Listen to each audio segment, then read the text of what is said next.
everybody. Hello. Hello. I want to say thank you so much for being such a lovely, compassionate, kind audience. And yeah, I prefer to be up here in front of anybody else. So thank you already. My name is Charlotte, and I'm a sex worker. I've been doing my job now for 7 years, and I'm here to talk to you this evening about why I do what I do, why it's important to me, and to share some observations that I've learned along the way, and also what I am still interested in learning more about. So that is the structure of my talk. So firstly, my mission, why I do what I do. And I actually feel that this is more important than the machinations of what we do, is why I'm here. I think fundamentally I can sum it up by saying freedom.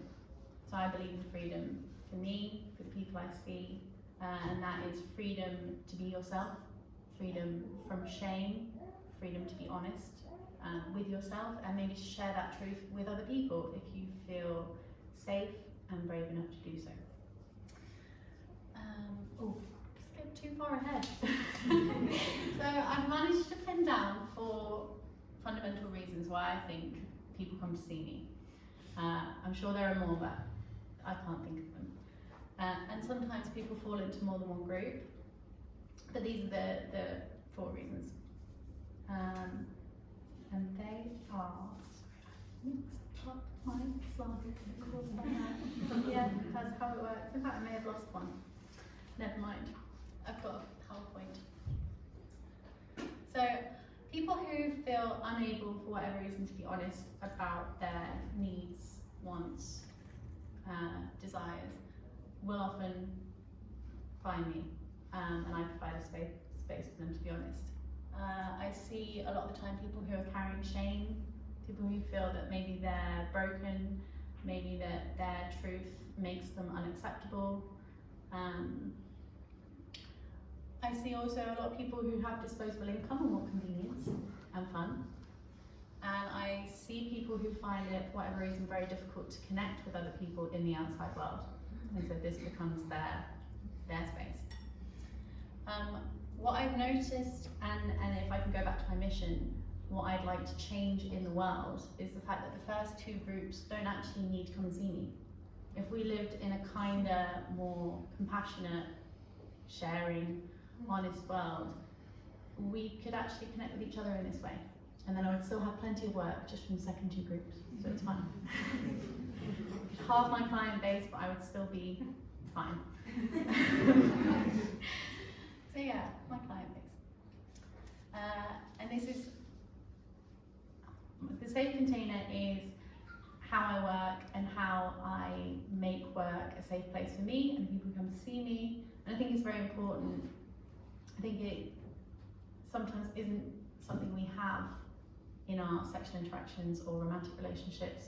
So maybe there's value in this for you. This is heavily influenced by sex pods. So sex pods in the room, don't doze off, sorry. So the first parameter of safety that I bring to the table is time. Everything is time limited, and that gives me and the other person safety of knowing that whether you love it or whether you hate it, it's all going to be over soon anyway. So we can just fill this space with creative play, with whatever we feel to bring to the table. The second parameter of safety is in setting the space, creating the environment, catering to the senses. Smells, sounds, a big mirror, no mirror, soft fluffy cushions, heating. It's horrible trying to have sex when you're cold. It's also very important when you want to feel safe to establish the meaning behind the interaction. So it's usually in a professional relationship, the meaning is just that we fill this time and space with whatever you want to do. I'm in service. That meaning can sometimes be in the outside world or in other interactions not well established and confusing and different for both parties. And if that meaning isn't communicated, sometimes we're out at sea and we're not really sure, and that can have an impact or affect us. Another parameter is boundaries, and these are the obvious boundaries of what I'm willing and not willing to do, and you can read about those on my profile before we meet. But then there are the subtler boundaries within yourself of what do I feel in my body right now? How does this feel to me? Am I happy? Am I tolerating? Is it okay if I'm like, how much am I happy to tolerate? Because ultimately, like, not everything is 100% pleasurable all the time, and that's okay. But I shouldn't put up with more than I'm actually happy to put up with, because that's not okay either. So it's noticing boundaries, being brave enough to communicate boundaries, and it's an ongoing dynamic process that's happening all the time within yourself. And then another parameter of safety is nervous system regulation and co-regulation. So I need to feel safe in my body, I need you to feel safe in your body, and how can we do this? Well, we can do this through eye contact, deep breathing, slow touch, and ultimately applying like a less is more approach, because we can always amp it up and we can always go further, but if you overstep that, it's very difficult to come back. So it's I call it like a slowly layering, building approach to explorations. And yeah, watching the nervous system. How's your breathing? How's your breathing? So here are some observations that I've had on the differences between professional relationships and romantic ones, and I'm hoping that there are some nuggets or insights here that we can take away. So in professional relationships, the transactions and the boundaries are always very clearly defined, and I don't think that's necessarily the case in romantic relationships, or at least that boundaries can move, and things change over time and they get nuanced in a way that doesn't happen in a professional relationship. There's an idea of investment. So when you come for a professional relationship with someone, the investment it's financial, but it's very clear, and it's the same every time. Whereas in relationships, over time the investment grows.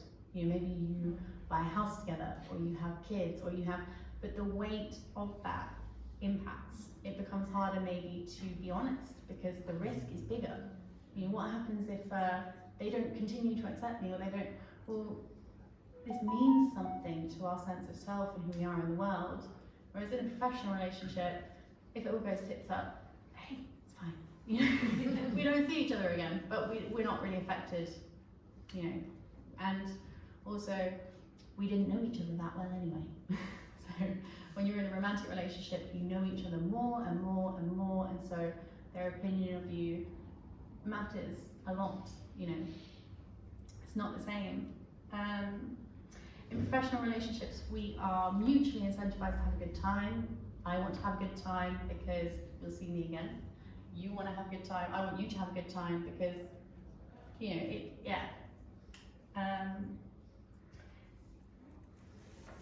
and the pressure is off, really. And I think that's the important point, is that the freedom to play, have fun, be creative, share, not have judgment, is because there isn't really a lot of pressure here. We're both on our best behaviour, and I wonder if we could take that energy into a romantic relationship. So I had this fun idea of why not try this at home. And I'd love anyone in a romantic relationship to try and tell me how it goes. Imagine you're in a sex work appointment, right down to the extent of paying your partner, if you like, and then they're in service to you, okay? Just take one turn each so that no money actually just role play that and see how that feels, like to not have the weight of this enmeshment and attachment and the freedom to just go where you want to go. It's fun. It really is quite fun. So now I want to move on to what I'm still learning about. And I, in no way, am an expert on trauma at all, but I'm fascinated, really fascinated in how trauma shows up for me at work, in some of the kinks of my clients. I always think that, I wonder where that came from. And also for me, my reflections on trauma came up quite recently when one of my friends asked me about how I overcome the ick factor, like the attraction or repulsion. What do you do when somebody's just, you know, really old or really ugly, and are you okay with that? I sort of thought, yeah, I really am. Like, why? Why am I so okay with that? Because that's not normal, is it, to be that? You know, or I do things that actually would make your toes curl quite often. And I'm so fine with that, really? Okay. But why am I so fine with that, I wondered. And I think it is actually rooted in my own trauma. I went through a very difficult period as an adolescent from 14 to 16, very promiscuous, and had a lot of sex with people who are a lot older than me or people who I was not attracted to at all, honestly. And in that, I found a lot of value. I got a lot of needs met that may not have been met otherwise, and I escaped from some of the other struggles that I was going through. And I think whilst that period was traumatic for me, it actually helped set the stage for what was then to follow, and that is that I see value in interacting with someone beyond the surface level of attraction, because I know I'm going to get my needs met, and that's great. It's a gift. It's a gift that not very many people have. I'm very grateful for.